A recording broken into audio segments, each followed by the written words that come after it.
கோயில்களில் நம்ம இன்னைக்கு பார்க்கவிருக்கும் கோயில் வந்து திருக்குடந்தை ஸ்ரீ சாரங்கபாணி சுவாமி கோயில்.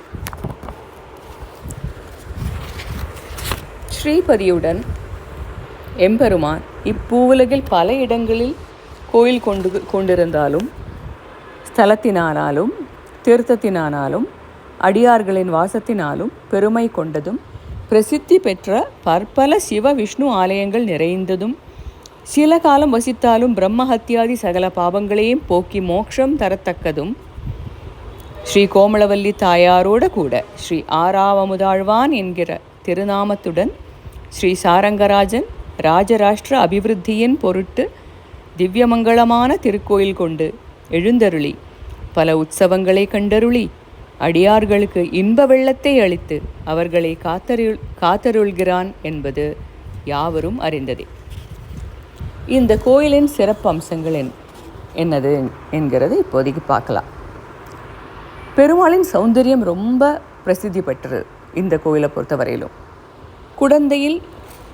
குடந்தையில் சௌந்தர்யம் பிரசித்தம் என்ற பழமொழிக்கிணங்க பெருமாள், உபயநாச்சிமார்கள், ஸ்ரீ கோமளவல்லி தாயார் இவர்களின் மூலவ உற்சவ மூர்த்திகள் பார்ப்போர் மனம் பரவசமடையும் வண்ணம் அழகுடன் விளங்குகிறார்கள்.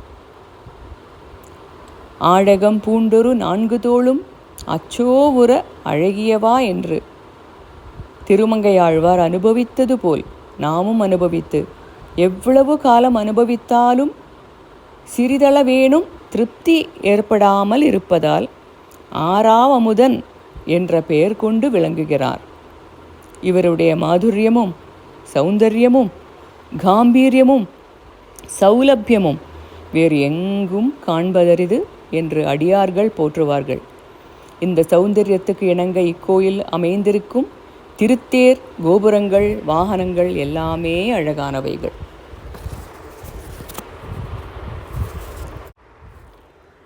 ஹேம புஷ்கரணியில் பொற்றாமரையில் பலகாலம் தவம் புரிந்த ஸ்ரீ கோமளவல்லியாகிய லக்ஷ்மியே திருமணம் புரிந்து தாயாருடையவும் அவரை எடுத்து வளர்த்த ஹேம ரிஷியின் வேண்டுகோளுக்கும் இணங்கி காலமெல்லாம் ஜனங்களுக்கு சேவை சாதிக்கிறார் என்பது ஸ்தல புராண விவரம்.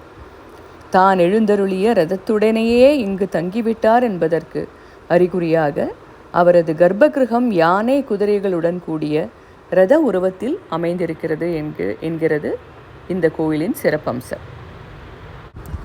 பெரியாழ்வார், ஸ்ரீ ஆண்டாள், திருமழிசை ஆழ்வார், திருமங்கை ஆழ்வார், நம்மாழ்வார், பூதத்தாழ்வார், பேயாழ்வார் என்கிற ஒவ்வொரு ஆழ்வாரும் இப்பெருமானை பற்றி பல பாசுரங்களும் பாடியிருக்கிறார்கள். இங்கே இருக்கிற முக்கிய உற்சவம் எது என்று பார்த்தால், அக்ஷய திருதியில் போது சித்திரை மாதம் 12 கருட சேவை, சைத்ரோத்சவம், சித்ரா நட்சத்திரத்தில் திருத்தேர் நடைபெறும். 15 நாட்கள் விடையாற்று உற்சவம். பூர்த்தி தினத்தன்று ஸ்ரீ ஆறாவமுதன், ஸ்ரீ சக்கரபாணி, ஸ்ரீ ராமசுவாமி இவர்களுக்கு புஷ்ப பல்லாக்குகளுடன் வலம் வருகின்றன. இந்த ஸ்தல புராணத்தில் காண்கிறபடி ஸ்ரீ சாரங்கராஜனின் சேவையினால் என்ன பலன் என்று கேட்டால், பல கொடிய பாபங்கள் எல்லாம் இங்கே வந்து வேண்டிக் கொள்வதால் நாசமுறுகின்றன.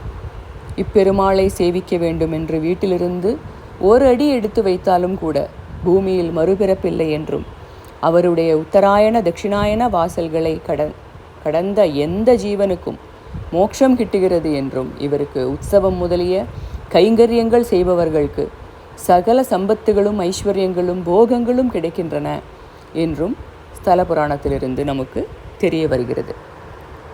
இப்பெருமாளை பிறவி பெருந்தனை புண்ணியமுடைய நாம் இவருடைய கைங்கரியங்களெல்லாம் ஈடுபட்டு பேரின்பம் அடைவோமாக.